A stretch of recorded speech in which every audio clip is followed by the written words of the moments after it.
Hello ഡിക്സി മോളെ, എന്തൊക്കെയുണ്ട് വിശേഷം? അവിടെ നിന്നിട കുഞ്ഞ, എന്തൊക്കെയുണ്ട് വിശേഷം? ഹലോ ആൻറ്റി, എന്തൊക്കെയുണ്ട് വിശേഷം? പറ, ആൻറ്റിയുടെ വിശേഷം പറ, മോക്കടെ വിശേഷം പറയട കുട്ട. എൻ്റെ വിശേഷം ഒന്നുമില്ല. മോള് യൂട്യൂബ് ചാനലൊക്കെ തുടങ്ങിയെന്ന് പറഞ്ഞു. അതൊരു വലിയ സംഭവമാണ് ആൻറ്റി. ഞാൻ ജോലി കഴിഞ്ഞ് വീട്ടിൽ വരും. വീട്ടിൽ വന്നു കഴിയുമ്പോൾ മദർ ഇൻ ലോ കുക്ക് ചെയ്യുന്നുണ്ടാവും. ഞാൻ എന്ത് ചെയ്യും, യൂട്യൂബിൽ മോട്ടിവേഷൻ വീഡിയോ ഇരുന്ന് കാണും. മോട്ടിവേഷൻ കേട്ട് തലക്കടിച്ച് യൂട്യൂബിലൊരു വീഡിയോ കണ്ടായിരുന്നു. അതായത് ജോലിക്ക് പോയി കംഫർട്ട് സോണിൽ ഇരിക്കുന്നവരാണ് ജോലിക്ക് പോകുന്നത്, ഭീരുക്കളാണ്. ഞാനിത് കേട്ട് എന്ത് ചെയ്തു, പിറ്റേ ദിവസം തന്നെ സാറിൻ്റെ കയ്യിൽ റിസൈൻ ലെറ്റർ കൊടുത്തിട്ട് ഞാൻ പറഞ്ഞു, സാറേ ഞാനൊരു ഭീരുവല്ല, എനിക്ക് കംഫർട്ട് സോണിൽ ഇരിക്കാൻ താല്പര്യമില്ല. ഞാൻ പിറ്റേ ദിവസം വന്ന് യൂട്യൂബ് ചാനൽ തുടങ്ങി. അപ്പോൾ എനിക്കൊരു വിചാരം ഉണ്ടായിരുന്നു, യൂട്യൂബ് ചാനൽ തുടങ്ങി പിറ്റേ മാസം മുതൽ നമ്മുടെ അക്കൗണ്ടിലേക്ക് ലക്ഷങ്ങൾ വന്ന് വീഴുമെന്ന്. എന്തെങ്കിലുമൊക്കെ കാണിച്ചിട്ടാൽ മതിയെന്ന്. അങ്ങനെ യൂട്യൂബ് ചാനൽ തുടങ്ങി. എന്തായ ജോലിയും കഴിഞ്ഞ് യൂട്യൂബ് ചാനൽ തുടങ്ങി കഴിഞ്ഞപ്പോഴാണ് ഒരു കാര്യം മനസ്സിലായത്. എന്തെങ്കിലുമൊക്കെ പെറുക്കിയിട്ട് അവിടെ ചെന്ന് കഴിഞ്ഞപ്പോഴാണ് ഈ 4000 വാച്ച് അവറും 1000 സബ്സ്ക്രൈബറും വേണമെന്നാണ്.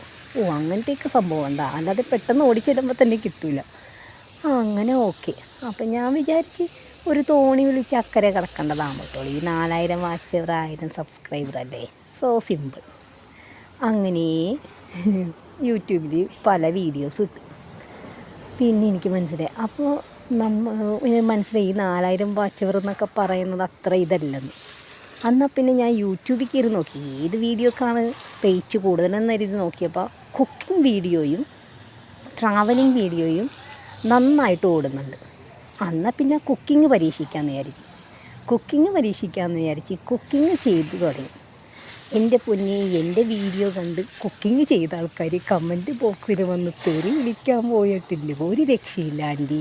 ഞാൻ എൻ്റെ കമൻറ്റ് ബോക്സ് ഓഫ് ചെയ്ത് വെച്ച്. അപ്പോൾ കുക്കിംഗ് എനിക്ക് പറ്റിയ പരിപാടി അല്ലെന്ന് മനസ്സിലായി. പിന്നെ ട്രാവലിംഗ് വ്ളോഗ്, അതെന്തിട്ടെടുക്കാനാണ്, അതും എടുക്കാൻ പറ്റില്ല. അപ്പോൾ എനിക്കൊരു കാര്യം മനസ്സിലായി, ഈ യൂട്യൂബ് എന്ന് പറയുന്ന പരിപാടി നമുക്ക് പറ്റിയതെന്ന്. എൻ്റെ പുറകെ നിന്നേച്ചവരും എനിക്ക് പുറകെ വന്നവരും മുമ്പേ നിന്നവരൊക്കെ ഫിനിഷിങ് ലൈനിലെത്തി. ഞാൻ മാത്രം ഇവിടെ നിൽക്കും ആൻറ്റി. ഉണ്ടായ ജോലിയും കളഞ്ഞ് മോട്ടിവേഷൻ വീഡിയോ കേട്ട്. ഇപ്പം എൻ്റെ യൂട്യൂബിൽ നിന്ന് വല്ലതും കിട്ടുന്നുണ്ടോ? അയ്യോ, അതിനകത്തൊരു സംഭവം ഉണ്ടെന്നേ, 4000 വാച്ച് അവർ. അത് ആൻറ്റിക്ക് യൂട്യൂബുള്ളവർക്ക് മാത്രം മനസ്സിലാവുന്ന സംഭവമാണത്. ഒരു നീലവരയുണ്ട്. ആ നീലവര ഇങ്ങനെ നീങ്ങി പോകണം. എൻ്റെ നീലവരയും കൂടി കാണാനും കൂടിയല്ല ആൻറ്റി. അങ്ങനെയാണ് സംഭവങ്ങൾ.